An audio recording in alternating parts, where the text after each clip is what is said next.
আজকের ছোট্ট ব্লগটা শুরু করছি দুপুরের খাবার দিয়ে। আজকে কিন্তু খুব হালকা ঘরোয়া 1 প্লেট খাবার ছিল। প্রথমেই নিচ্ছি সাদা ভাত, সাথে আলু করলা ভাজা, একটু সেদ্ধ আলু মাখা নিলাম, আর সয়াবিন ঝিঙে দিয়ে করা একটা মাখা মাখা তরকারি।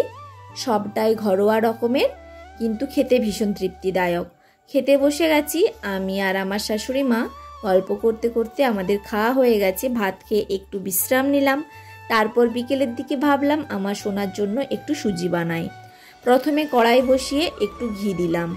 ঘি গরম হলে তাতে দিয়ে দিলাম পরিমাণ মতো সুজি। এবার মাঝারি আঁচে সুজিটা ভাজতে থাকবো।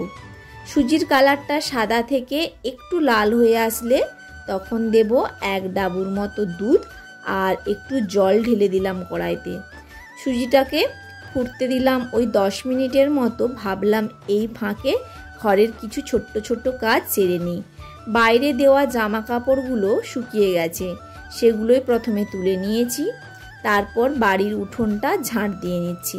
হালকা ধুলোবালি হয়ে গিয়েছিল, তবে শেডটা ছাওয়ার পর থেকে অনেকটাই ধুলোবালি কম।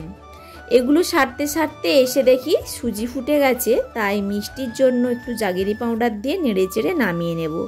সুজি বানানো হয়ে গেলে আরাম করে বসলাম রাতের খাবার আয়োজন করতে।